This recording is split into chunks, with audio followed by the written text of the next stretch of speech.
Hi, this is Kendall Boyson, professional life and recovery coach, and you're listening to Encouragementology, the practice of instilling hope. Good evening and welcome to Encouragementology. Thank you so much for joining me tonight. We are talking about the right recipe, patience and persistence. I love this topic because it's a balance of a fine line. How can you slow down and let things come to you, yet maintain a level of persistence and not give up? It's a great challenge for all of us, and who doesn't like a challenge? What end of the scale do you struggle with the most? Is it different depending on the situation? Let's test ourselves and see where things get a bit lopsided. Remember, you're in charge of the way you proceed, the pace and timing, as well as the tenacity and grit. Ready to walk that line? Someone once told me I was politely persistent instead of pushy. It might have been one of the nicest descriptions for my efforts. I've been in sales virtually my whole life, so professionally, I always walk the line. There are outcomes and expectations set for me every year, every quarter, every month. Persistence is a must, and patience is hard to practice. I feel like politely persistent was a clever way of letting me know that I had found a balance. Professionally, check. But personally, it's something I struggle with daily. For me, the scale is always tipped to persistence. I'm very goal-driven and always willing to put in the work to make things happen, and now. But the return on investment can be a waiting game, and that's where I fall short. The minute something doesn't meet my expectations and my proposed timeline, I start to self-doubt. Was this really a good idea? Maybe I rushed the process. Maybe it's not really going to work. The key word here is my expectations. I'm disappointed and doubting my ideas and myself because I couldn't meet my own expectations. Obviously, there is a nugget in there that's begging to be explored, but let's build a visual first. If the scale is tipped and the patience is on the ground, where is the persistence? It should be all the way at the top, but that isn't indicative of human behavior. We self-doubt. When that starts creeping in and everything comes to a halt, instead of pushing harder, we drop everything and walk away, chalking it up to just a bad idea or, worse, a measurement of our own effort and worth. How many times have you hit some resistance and bailed on your idea? How many critics does it take to make you go another way? Imitation is the greatest form of flattery. So let's look at habits of highly persistent people. Here are 7 that I found on fastcompany.com. 1 is an all-consuming vision.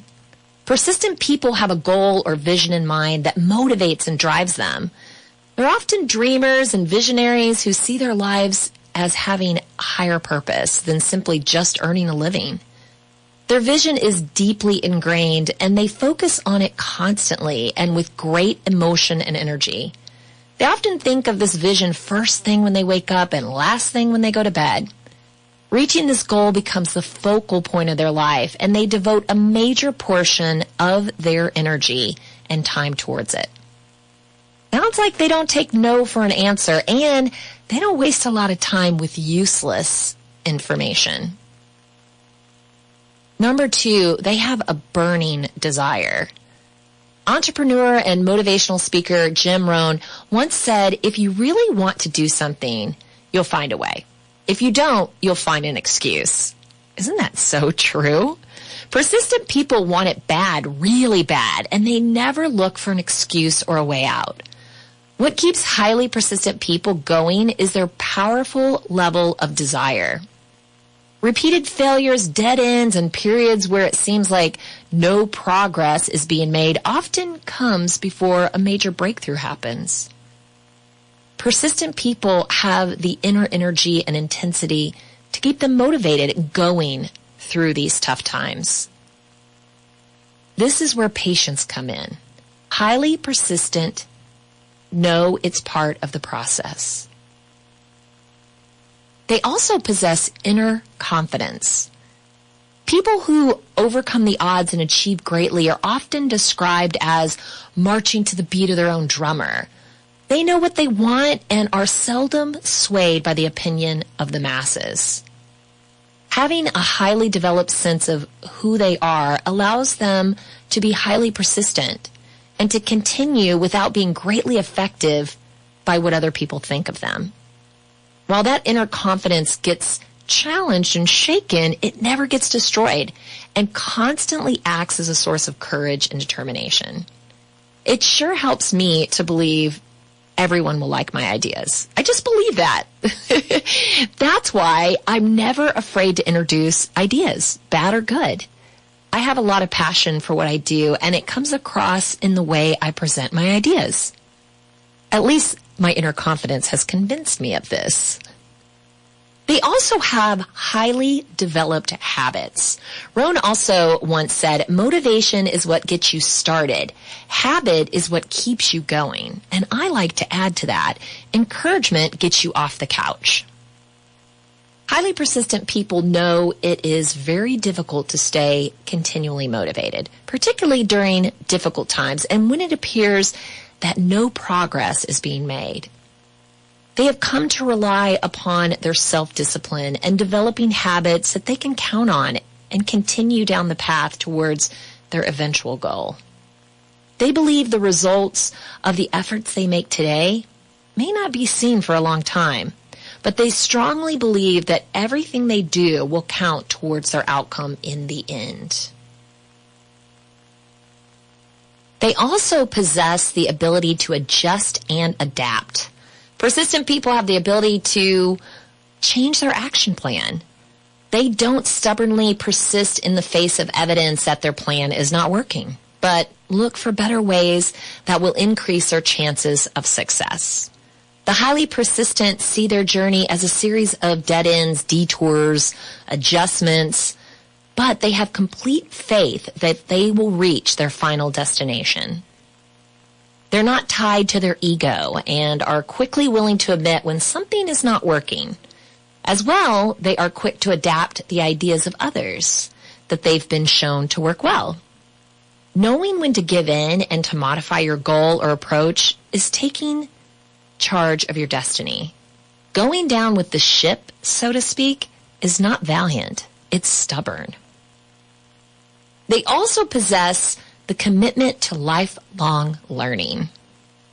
Persistent people realize that any goal worth reaching will take time, effort, and continuously learning new skills and thinking patterns.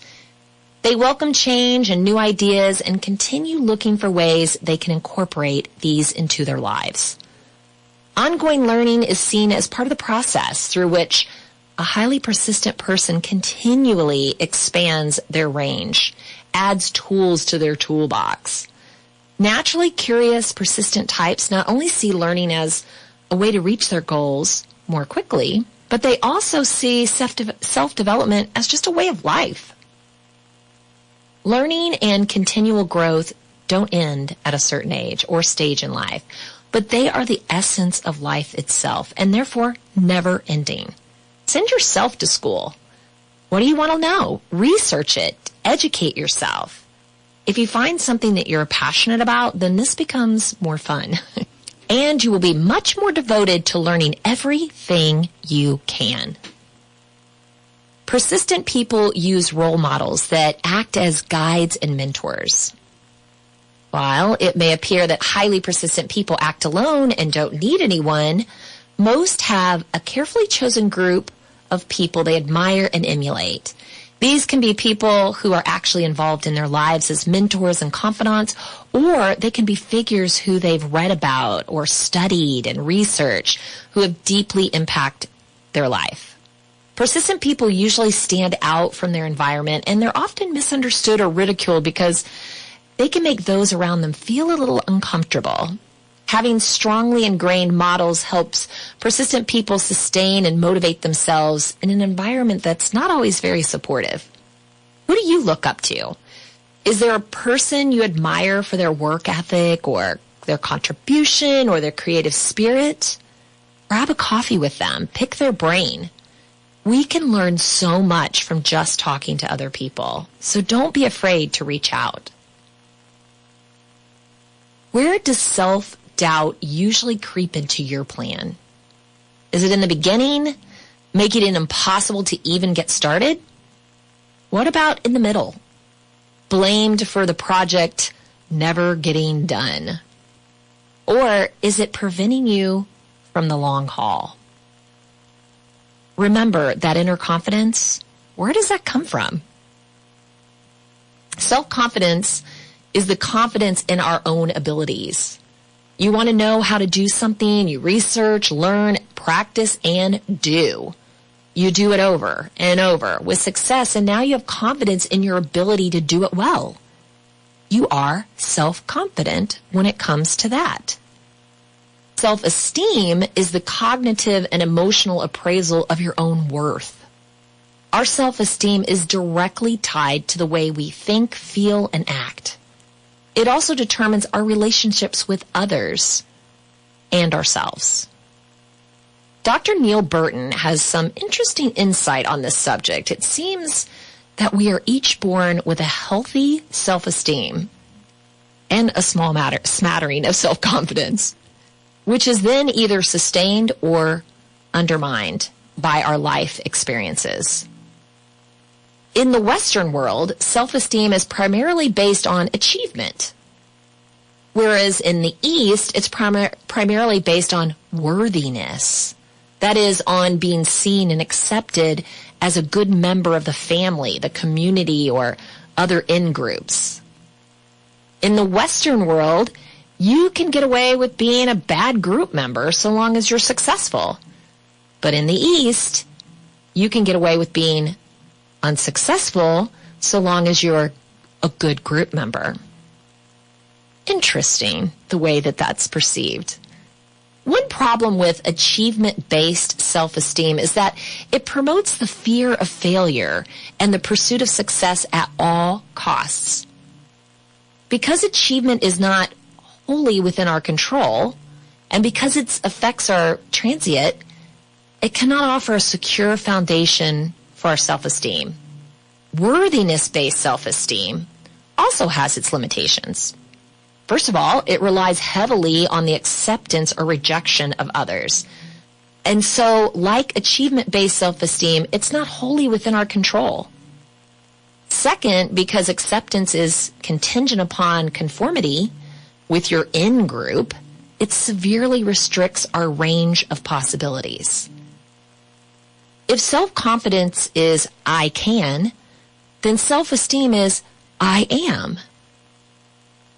Many people find it simpler to work on their self-confidence than on their self-esteem. And they end up with this long list of abilities and achievements to show for themselves. But they also depend on this list for their self-esteem. They cannot afford to look upon themselves as they truly are, with all their imperfections and failures. And so they're unable to recognize, let alone address, their real problems and limitations. And more tragically, to accept and love themselves as the less than perfect humans that they truly are. I was asked when I did a recent presentation to Girls World Expo, if you could go back and offer any advice to parents in guiding their children's upbringing, what would you say? And I definitely said, work on a healthy self-concept, self-esteem, working on loving yourself as you truly are. So not necessarily how the East believes in being accepted by a group, but being accepted by yourself, good and bad, your faults and your accomplishments. I think that's so important to really give us what we need to combat a lot of the negativity that we find in the world. We definitely see more perfectionism or striving to be perfect in this younger generation because of all the false reality ideas that they see primarily in social media or any other actual kind of media. Healthy self-concept. As anyone who has been to a university knows, a long list of abilities and achievements is neither sufficient nor necessary for healthy self-esteem. While people keep on working on this list in hopes that they might one day be good enough, they try to fill the void with other things like status, income, possessions, relationships, sex, and so on. Whenever we live up to our dreams and promises, we can feel ourselves growing.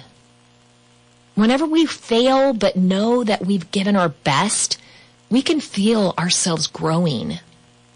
Whenever we stand up for ourselves, our values, and face the consequences, we can feel ourselves growing.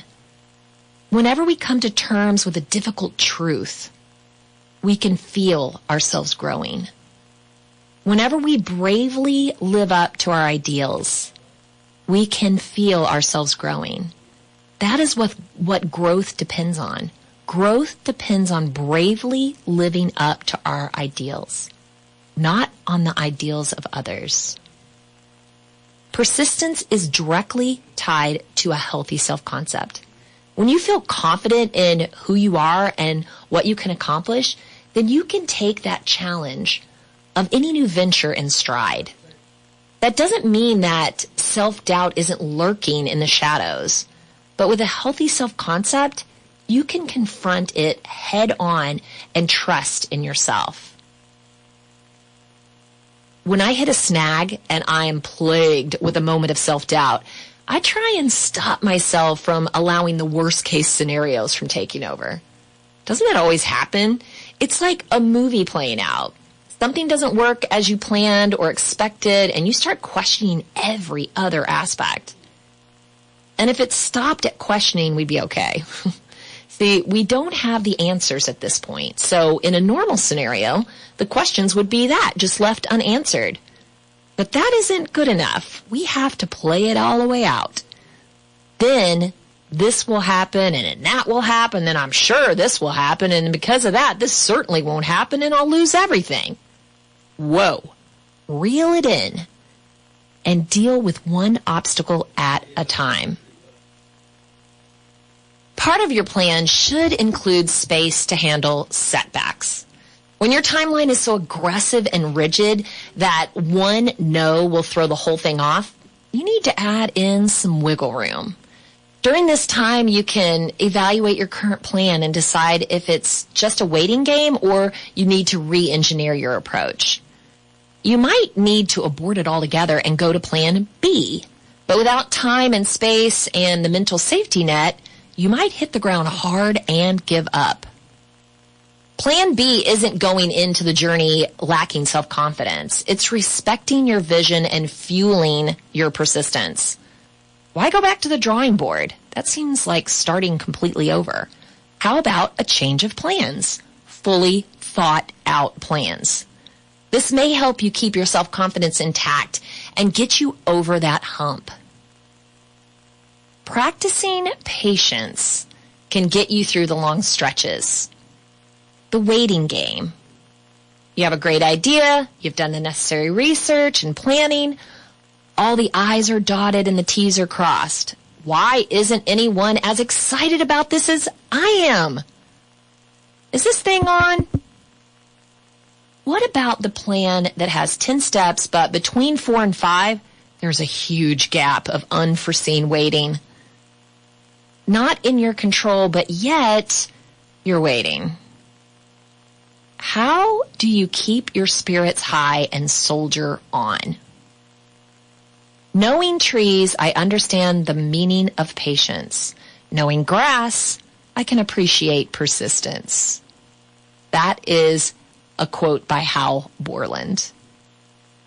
Adam Sasinski is the founder of IQ Matrix, matrix, and he lays it out pretty well. Patience actually helps you to step back from the situation and gain more clarity and a deeper understanding of what's happening around you. This makes you more sensitive and aware of what other people are going through. And as a result, it opens the door to compassion and empathy. Once you have space and are no longer emotionally riled up about the situation, it's natural to expect that patience will begin to filter out the stress and overwhelm that you possibly might have experienced if you made a different choice in the spur of the moment. This provides you with a greater sense of poise, peace, and control over the situation. In fact, any mistakes you might have made now no longer seem as harsh or cutthroat. Since you're no longer emotionally riled up about the situation, you may now see the true value in making these mistakes. Your ability to think more constructively, analytically, critically, and creatively is also suddenly enhanced. You are now better able to see the bigger picture of this predicament that you find yourself in, and as a result, you're more capable of evaluating these circumstances more effectively and thereby solving problems more readily. I say this all the time about getting a different perspective. We use a stop method, so that you can stop yourself. We also do one called freeze frame, where you can freeze the situation instead of your immediate panic, right? So you hit a snag, whether this is an obstacle and a challenge or whether this is trying to get through this patient time. Before you rush to make a decision, stop. Freeze it. Take in some breaths. Think about the situation and really evaluate. It's when we make those knee-jerk reactions that we tend to make the wrong reaction. We're not necessarily going on our gut at that moment. We're going on fear, right? Self-doubt. We don't need those people making decisions for us. As a result of this clarity of thought, you're now able to plan ahead and make better decisions moving forward. This enhances your chances of overcoming the obstacles you face in the pursuit of the goal you had in mind. Patience has made you happier and mentally healthier because you're no longer on a whim of circumstances, but you're in the driver's seat, in full control of the mental and emotional faculties in your mind. And this is really where true power resides. It resides in your ability to patiently and calmly handle anything that life throws your way with clarity of mind. And that is the essence and real value of patience. Sounds reasonable. But why then do I want it now? I want it now. Every one of us wants to hit it out of the park on the first swing. If you didn't, you wouldn't have gotten up to bat. No one starts out on the journey to a life goal wanting to hit adversity and miss milestones and plan for failure. We want to win. But taking a step back and gaining a new advantage might help you see that it's all part of your life's plan. Yesterday I was thinking, wow, time is going so quickly. Weeks are flying by, which means a year's end comes before you know it. Someone once said to me, time must pass quickly for you. At first I didn't know what they meant. It really made me stop and think. What she meant was my life was so full of goals and projects and milestones that I never sat idle. And you know what? She was right. Before I started this topic, I told myself that I needed to slow down. I am so focused on timelines and what I have coming up that I'm missing where I am right now. I don't want life to pass me by being proud that I hit a milestone with accuracy. I want to enjoy each moment it takes to get there. To do this will require adjusting the timeline and being a little easier on myself. Here's an unknown quote: "Don't miss all the beautiful colors of the rainbow looking for the pot of gold." And doesn't that make a lot of sense? Allie Palmer shares some insight on Tiny Buddha that she picked up from some of her older clients, which really opened her eyes. Presence with others. Having presence with others. Being gracious. No matter what you're dealing with in life, be gracious to others. Be grateful for what you have in your life and be willing to pay it forward. Be present with your loved ones. With all the distractions around us, it's easy to get sidetracked. We may be tempted to multitask by checking email or sending text messages while we're talking to them. How many times do you do that? Just a minute, be right with you. Head down. But it's so much more important to let your loved ones know that they're being heard and that you value the relationship with them. Be present with everyone you encounter, whether it's a clerk at the grocery store or your neighbor or your coworker. Oprah said that after talking to almost 30,000 people on her show, she found that everyone has the same desire: to know they are seen, they are heard, and that what they say matters. Be yourself and don't try to impress. We waste a lot of time worrying and about finding the right outfit and making our hair look just right and being presentable. If you want to wear a muumuu with tennis shoes, do it. Just be present. Nurture your friendships. As we grow older, it's important to have our friends to lean on, to cheer us up, and to keep us going. And speaking of, nurture them now, because when you do reach that age where everyone is scattered, it's much more difficult to build a relationship. So nurture the ones that you have. Always have a good joke to tell. Everyone loves a good joke, and laughter can be healing as well as contagious. Have presence when it's not easy. Don't sweat the small stuff. Know what's absolutely important in your life and don't get caught up with the petty things. Easier said than done, right? Choose happiness. Don't let your happiness depend on your circumstances. You can decide to be happy no matter what's going on around you. Keep music in your life. Music can be very therapeutic and can help boost your mood. You can take a dance class, learn how to play an instrument, or just rock out at home to your favorite tunes. Let go of grudges. Do yourself a favor and find a way to forgive and move on. Holding on to bitterness and anger will only hurt you. It doesn't mean you necessarily forgot what happened, but forgiveness allows you to release the negativity and make room for positive. It all boils down to remembering what's important in life, and we definitely don't have to wait until we're retired to do that. We can decide to do it today, no matter what we're doing or whom we're with, to let this moment know, yes, I see you, I hear you, and you matter. I think we've found the right recipe and are ready to concoct a successful plan, don't you think? Each idea plays a critical part in us being triumphant. Without a healthy self-concept, the journey will be difficult if even started. Take time to build a solid plan, one that's based on research and the necessary steps to reach each milestone. Build in space to wait and listen. Your timing rarely works, so don't get distracted in the silence. Have a plan B and don't be afraid to use it. Enjoy the ride. Don't be so focused on the end goal that you miss all the new opportunities and you overlook the ones that you currently have. Time is too precious and the only thing we don't have enough of. Don't be so hyper-focused on getting ahead that you miss the truly amazing moments that happen every day.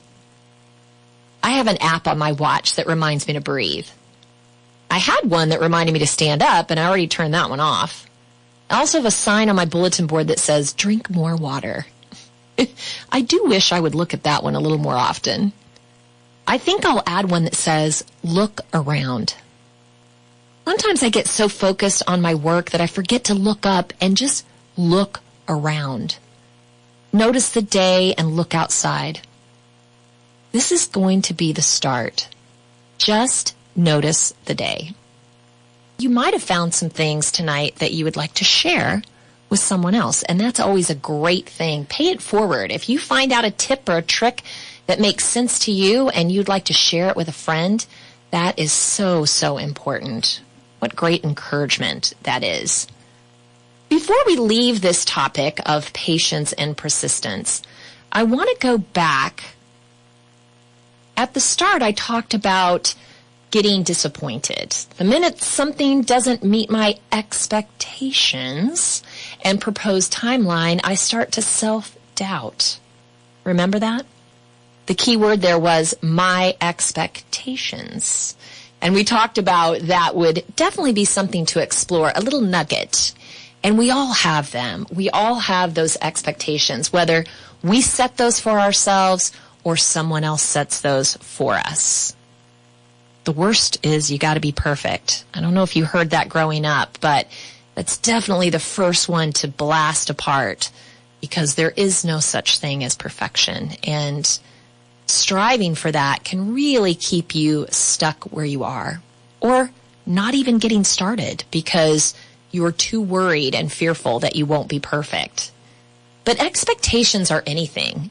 You know, you expect it to have a positive outcome. You expect people to be receptive to your ideas. You expect to learn something or achieve something or get somewhere in life. So expectations are typically put on pretty much everything that we do, whether, again, it's us or someone else. But that's where we get the biggest source of disappointment, because it rarely turns out exactly as we would like it to. And for many that aren't prepared for that, that can really stop you in your tracks, right? So plan B, as we talked about, is a wonderful way. Having a plan B is a wonderful way of if it doesn't go as planned, right? That's your expectation.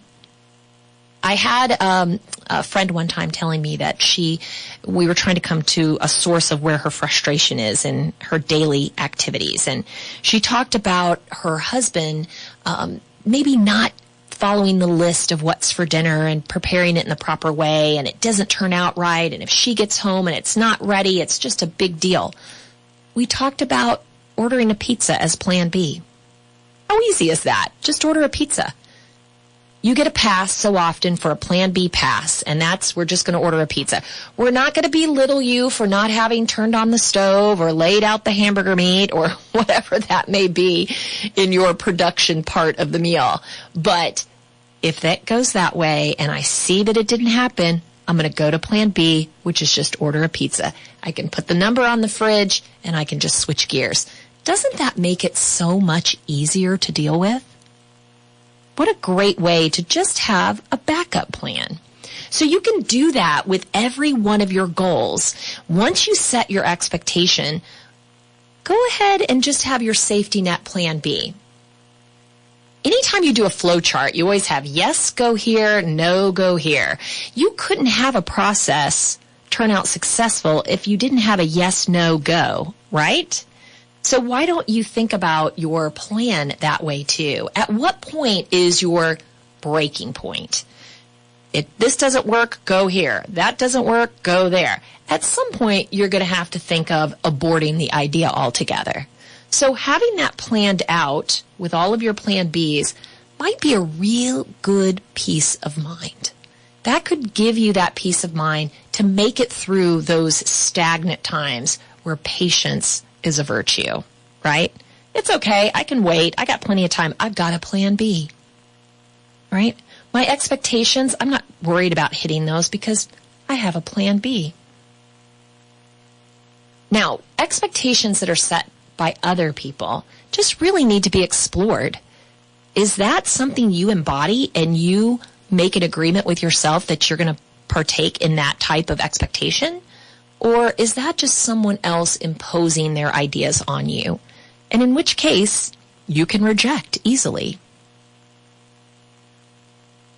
So we talked about a lot of different ideas on this show. We talked a lot about the scale, that patience and persistence, how to be patient and how to be persistent at the same time. So I want to just wrap it up so you have some nuggets to take away, something that you might want to implement even today. Maybe you're going to be feverishly writing your goal and your plan today, so you may want to implement some of these. So we talked about the 7 habits that highly persistent people are known for, and that was very, very eye-opening. Number 1, really having that laser focus, that burning desire, that all-consuming vision. You know, they don't waste a lot of time with nonsense. They don't waste a lot of time self-doubting themselves and, you know, getting ready to get ready. They just pull the trigger and go. And it primarily comes from that inner confidence. You know, we talked about the difference between confidence and self-esteem. Confidence in your ability to complete something with accuracy, but self-esteem is believing in yourself, just who you are. That's your core, your healthy self-concept, and how important that is as just that basis to hang everything else on. You've got to have that healthy, strong core of ideas. We also talked about healthy habits. You know, they have a habit. They get up early. They stay late. They send an extra email. They, you know, make those steps in their plan a priority. And they have the ability to adjust and adapt. You know, they're agile. They can move right or left if they need to. But they're committed to learning for a lifetime. They're never at the end of the process. They're always in the process, right? And they use role models and guides and mentors, which is so important. Make sure you reach out. Reach out to someone. Just pick their brain. It's a great way to make another friend and learn something. There may be things that you haven't talked about when you're talking about the weather or the sports game. You know, you might want to dig a little bit deeper into that. It was interesting learning about the Western culture versus the Eastern culture and just how we value accomplishment versus our community and the way that we respond within our community and our groups. So that was pretty interesting. I think we need maybe a little balance of both. If we paid more attention to the way that we interrelate with our groups, we might learn a little more. If we're not just always striving to accomplish and have more, we might pay a little more attention to what's going on around us. And of course, I've talked all about Plan B and having a chance to really have a good backup. We talked about patience. That's a hard one. Patience, definitely a hard one for me. And I just need to learn what to do during those stretches. You know, the minute that comes into your mind, oh, bad decision, abort, move on, I need to sit with it a while. I need to take some time, relax, go back and review why I thought it was so important, why I went in this direction in the first place. So don't necessarily doubt yourself and give up, but give it a chance.